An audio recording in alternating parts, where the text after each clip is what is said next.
Welcome back. It's Monday, and our focus on Monday, work-life balance. How do you take what's in the office, balance that with your life outside of the office? Our topic today, maximizing, I did say maximizing, the stress in your life, and here's what I mean by that. But first, a clarification. Stress can be either positive or negative. By positive, I mean those opportunities that allow you to use your skills, abilities, and talents to reach a new level of expertise. Those are the challenges that maybe in the past you've perceived as the negative stress, the things that are uncomfortable, but really a positive because they allow you to use your skills, abilities, and talents to move forward, even though it causes you a bit of anxiety. So we're going to get back to that in just a second. The other type of stress, and this is what most people normally perceive stress to be, very negative. It's those activities, those interactions with folks that leave you completely powerless or drained of emotion. You just feel like, nah, I can't go on. I don't want to do any of this. Completely overwhelmed. And I'm sure we've had some of those times in our lives as well. So when I say maximizing the stress, we really want to be focusing on those positive opportunities. Okay. Strategy number one, though, we've got to get a handle on where the stress is coming from. So next time you have an opportunity in the office, take out a piece of paper, it sits next to you throughout the day. Anytime there is that anxiety, you start to feel it building inside of you, note the time on the piece of paper, note the action. What is it you were doing when that started to rise inside of you? Okay? By the end of the day, you've got a laundry list there of all the different stressors in your life. Step number two, we need to reframe and remove. By reframe, I simply mean looking at some of those positive opportunities for growth, those things that were still anxious, they kind of a little bit tense, but when you look at them, you really perceive them to be opportunities. That's that new project that's giving you the opportunity to use your prior abilities, skills, and talents to really push forward and achieve something new. Those are positive, so put the plus next to those. A new team member comes on board. You have an opportunity to train this person. Maybe you've never trained anybody before, but here's an opportunity for positive growth. Positive. Okay, then you've got the negatives. Those are the things we need to remove. Those are the relationships in the office that are just toxic.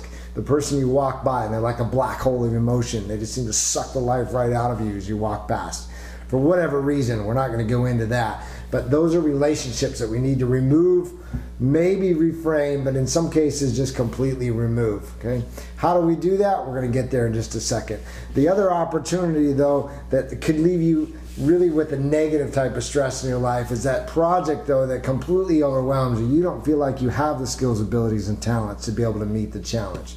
So we've got to be able to remove not the opportunity, but simply the stress that's there. And we're going to talk about how to do that. Now let's move into it. How do we remove those stressors that are negative and bring them over to the positive side? This is a big point here. It's a big point. With the relationships, you've got to confront that person. You can only avoid them for so long. Come on. They're going to be at you. They're going to be at you. They're going to know if you're trying to avoid them. So best to confront it. It's a simple statement. I'd love to be able to have a conversation with you, but I feel like what we share is always on the negative. We need to focus on the positive.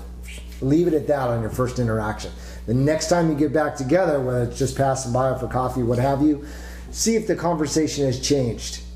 Okay? Always start with a positive statement, whether the sky is blue or it's a great day or it's wonderful to see you, I love the earrings, whatever it is. Start with something positive. Create that atmosphere. See how things change. You've got to get rid of the negativity in those relationships. All right. Now the job opportunity that seems to be completely overwhelmed. Many companies now provide opportunities for personal growth. Okay? Take advantage of some of these training opportunities where you can build your skill bank, build a toolbox so that you have the skills that you think you're going to need in order to be able to meet the challenge. The other strategy I want to share with you is find a mentor. Somebody else in the company or maybe somebody completely out of the office that can allow you to build some of those skills that then you can bring back and you feel more confident about your ability to attack challenge. Okay?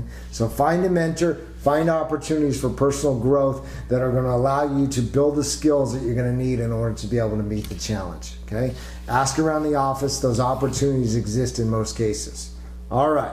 So we've reframed, we've refocused, we've got you more on a positive track.